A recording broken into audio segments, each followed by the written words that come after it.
वाराणसी के ज्ञानवापी मामले में अब सुप्रीम कोर्ट अक्टूबर महीने के पहले हफ्ते में सुनवाई करेगा। जस्टिस चंद्रचूड़, जस्टिस सूर्यकांत और जस्टिस नरसिम्हा की पीठ इस मामले की सुनवाई कर रही है। सुप्रीम कोर्ट ने कहा कि वो वाराणसी की जिला अदालत के फैसले का इंतजार करेगा। सुप्रीम कोर्ट ने अक्टूबर के पहले सप्ताह तक सुनवाई टाल दी है। कोर्ट अंजुमन इंतजामिया मुस्लिम पक्ष की याचिका पर सुनवाई कर रहा था। ज्ञानवापी मस्जिद श्रृंगार गौरी मामले में जिला अदालत में सुनवाई चल रही है।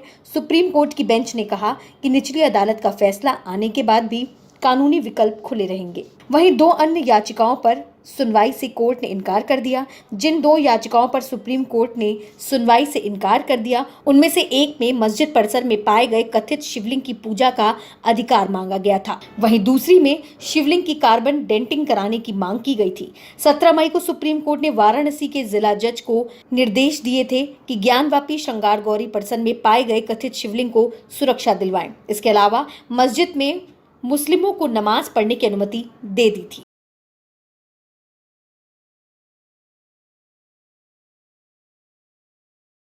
मेरठ के मवाना में 10 से ज्यादा छात्राओं की तबीयत बिगड़ गई है। कस्तूरबा गांधी आवासीय विद्यालय में नाश्ते के बाद छात्राओं की हालत बिगड़ गई, जिसके बाद उन्हें आनंद फानन में अस्पताल में भर्ती कराया गया। घटना के बाद महिला आयोग की सदस्य राखी त्यागी, एसडीएम और सीओ ने स्कूल पहुंचकर छात्राओं का हालचाल पूछा और नाश्ते के सैंपल जमा कर जांच के लिए भेज दिए गए।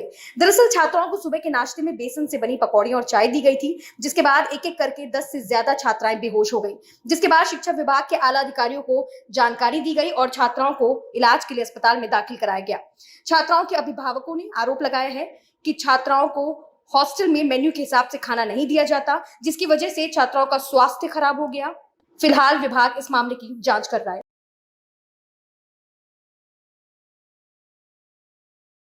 बिहार की राजधानी पटना की बाईपास थाना पुलिस ने 2 अलग-अलग घटनाओं में कुल 8 आरोपियों को गिरफ्तार किया है। गिरफ्तार आरोपियों के पास से पुलिस ने 2 देसी पिस्टल, 12 जिंदा कारतूस, 30 कारतूस बरामद किए हैं। पुलिस टीम ने 28 अप्रैल को थाना सीमा के बाहर बेगमपुर क्षेत्र में जयराम उर्फ अजय कुमार हत्याकांड का पर्दाफाश कर हत्या में शामिल 3 हत्यारों को गिरफ्तार किया है। गिरफ्तार हत्यारों के पास से 1 देसी पिस्टल, 2 जिंदा कारतूस, कई स्मैक बैग बरामद किए गए हैं। हत्यारों की पहचान शिवम उर्फ चांटी, ध्रुव कुमार और सूरज कुमार उर्फ साइको के रूप में हुई है।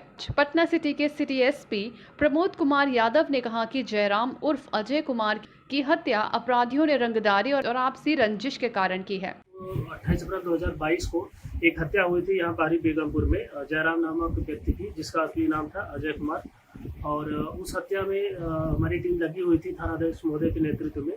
तो उसी क्रम में कुछ गुप्त सूचना के आधार पे हम लोगों ने ये 20 तारीख को ये शिवम उर्फ चंटी, इसकी गिरफ्तारी इसके घर से की गई है। और इसके पास से एक देसी लोडेड कट्टा और उसके साथ साथ एक और गोली, इसके साथ टोटल 2 गोलियां थी बरामद हुई। इसके बयान पे पता चला कि 3 लोगों ने उसकी गोली मारकर हत्या की थी।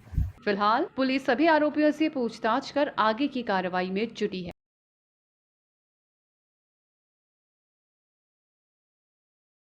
ग्वालियर की थाटीपुर थाना पुलिस ने ट्रेनी आईपीएस ऑफिसर बनकर लोगों को झांसा देने वाले विकास यादव को गिरफ्तार किया है। विकास यादव खुद को दिल्ली क्राइम ब्रांच में पदस्थ बताता था और लोगों पर रौब झाड़ने के लिए वर्दी पहनकर सोशल मीडिया पर फोटो पोस्ट करता था। पुलिस की पूछताछ पर आरोपी ने बताया कि उसने कई युवतियों को इस तरह ठगा है। दरअसल मुरार क्षेत्र की रहने वाली एक युवती ने शिकायत दर्ज करवाई थी कि उसे सोशल मीडिया पर फ्रेंड रिक्वेस्ट आई थी। फ्रेंड रिक्वेस्ट भेजने वाले लड़के ने वर्दी पहन रखी थी और उसने अपने प्रोफाइल पर इंडियन पुलिस सर्विस लिखा था। इसके बाद युवक ने युवती को अपनी बातों में फंसाकर पैसे ऐंठ लिए और फिर बात करना बंद कर दिया।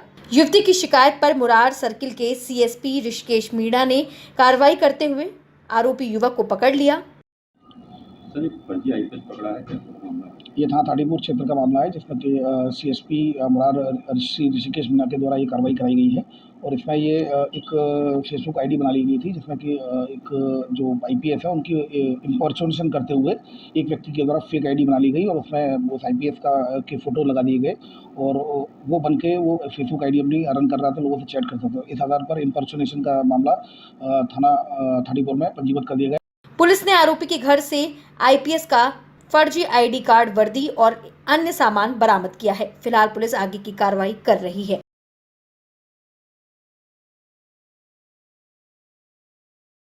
भारतीय क्रिकेट टीम वेस्ट इंडीज दौरे पर है। यहाँ भारतीय टीम को 3 वनडे और 5 टी20 मैचों की सीरीज खेलनी है, जिसके लिए भारतीय खिलाड़ियों ने जमकर नेट प्रैक्टिस की। वनडे सीरीज के लिए टीम इंडिया की कप्तानी 36 साल के शिखर धवन को सौंपी गई है, जबकि स्टार ऑलराउंडर रविंद्र जडेजा को उप कप्तान बनाया गया। टीम इंडिया को वेस्ट इंडीज दौरे का आगाज 22 जुलाई से करना है। शिखर धवन इस साल भारत का नेतृत्व करने वाले 7वें कप्तान होंगे। जब वे पहले वनडे के लिए मैदान में उतरेंगे तो उनके लिए पहले वनडे में जीत दर्ज करना बड़ी चुनौती रहेगी।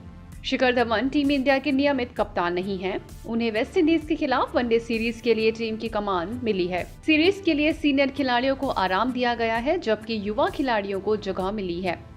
टीम पर एक नजर डालें तो शिखर धवन, रविंद्र जडेजा, ऋतुराज गायकवाड़, शुभमन गिल, दीपक हुड्डा, सूर्य कुमार यादव, श्रेयस अय्यर, ईशान किशन, संजू सैमसन, शार्दुल ठाकुर, युजवेंद्र चहल, अक्षर पटेल, आवेश खान, प्रसिद्ध कृष्णा, मोहम्मद सिराज और अर्शदीप शामिल हैं।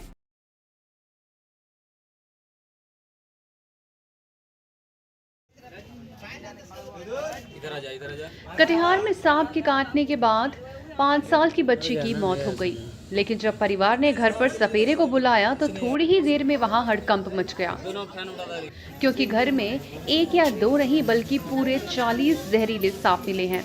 एक घर में इतने सांपों को एक साथ देखकर इलाके के लोग सहम उठे।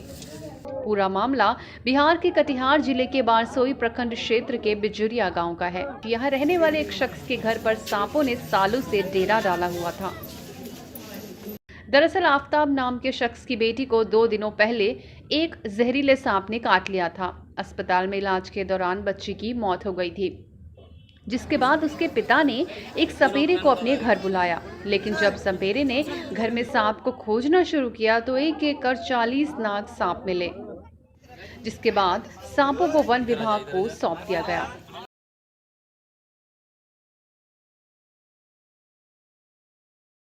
बिहार की राजधानी पटना से दिल्ली जा रही इंडिगो की फ्लाइट, जिसका नंबर E62126 है, उसमें बम की खबर से अफरा तफरी मच गई। न खाना खिलाया, कुछ पानी नहीं दिया, कुछ भी नहीं दिया। इस दफा जाएंगे कहाँ? आप सब होटल कीजिएगा। जिसके बाद एयरपोर्ट अथॉरिटी, पटना पुलिस, बम निरोधक दस्ता और डॉग स्क्वाड की टीम हरकत में आई और सभी यात्रियों को प्लेन से उतारकर सुरक्षित जगह पहुंचाया गया। पुलिस की टीम ने विमान की चेकिंग की, लेकिन बम नहीं निकला। विमान में 130 से ज्यादा यात्री सवार थे। सभी को पटना से दिल्ली जाना था। जांच के बाद फ्लाइट को कैंसिल कर दिया गया, जिससे यात्रियों को खासी परेशानी हुई। 1 घंटे से हम लोग इंतजार कर रहे हैं कि अब ये लोग सिक्योरिटी चेक कर लेंगे, लेकिन अभी तक सिक्योरिटी चेक के नाम पे ये लोग जो है 1 घंटा, 2 घंटा, 3 घंटा, यहाँ पे कोई किसी का ठिकाना नहीं है कि कब तक ये लोग क्लियर करेंगे और हम लोग जो अपने गंतव्य स्थान पर जाएंगे। बताया जा रहा है कि गुरमीत नाम का युवक जैसे ही फ्लाइट में चढ़ा, उसने कहा कि उसके बैग में बम है, जिसके बाद फ्लाइट के अंदर हड़कंप मच गया। युवक के बैग की तलाशी लेने के बाद उसमें कोई बम नहीं मिला। युवक अपने माता पिता के साथ था। फिलहाल गुरमीत को हिरासत में ले लिया गया है, उससे पूछताछ की जा रही है।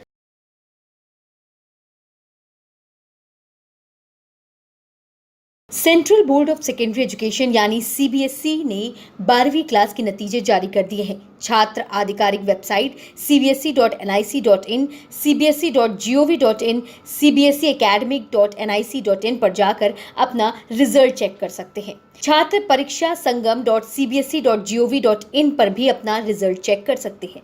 इस साल 12वीं की परीक्षा में कुल 92.71% छात्र छात्राएं पास हुए हैं। लड़कियों ने लड़कों से 3.29% बेहतर प्रदर्शन किया। लड़कों का पास प्रतिशत 91.25 और लड़कियों ने कुल पास प्रतिशत 94.54% रहा। बुलंदशहर की रहने वाली तान्या सिंह ने पूरे 500 में से 500 अंक हासिल करके टॉप किया है। तान्या सिंह दिल्ली पब्लिक स्कूल की छात्रा हैं, जबकि अमेठी स्कूल नोएडा की छात्रा युवाक्षी विग ने भी परफेक्ट 500 स्कोर किया है। CBSE 12वीं के स्कूल वाइज रिजल्ट की बात करें तो नवोदय विद्यालय 98.93% स्टूडेंट्स पास हुए हैं। CTSA 97.96% पास। केंद्रीय विद्यालय 97.04% स्टूडेंट सफल हुए। सरकारी सहायता प्राप्त स्कूल 94.81% पास। सरकारी स्कूल 93.38% पास। इंडिपेंडेंट स्कूल और प्राइवेट स्कूल 92.20% बच्चे पास। सीबीएसई 2022 में 2 बार परीक्षा ली गई, टर्म 1 और टर्म 2। फाइनल रिजल्ट में दोनों टर्म के मार्क्स जोड़े गए हैं। बोर्ड ने बताया है कि सीबीएसई 12वीं टर्म 1 का वेटेज सिर्फ 30% यानी थ्योरी बेस्ड लिया गया, जबकि टर्म 2 में थ्योरी पेपर को 70% वेटेज दिया गया। वहीं सीबीएसई प्रैक्टिकल के मार्क्स को दोनों टर्म में समान वेटेज दिया गया है। छात्र मार्कशीट कम सर्टिफिकेट की डिजिटल कॉपी भारत सरकार के डिजी लॉकर पोर्टल digilokar.gov.in पर जाकर या डिजी लॉकर मोबाइल ऐप के जरिए डाउनलोड कर सकते हैं, जिसका इस्तेमाल वो हायर एजुकेशन में दाखिल लेने के लिए कर सकेंगे।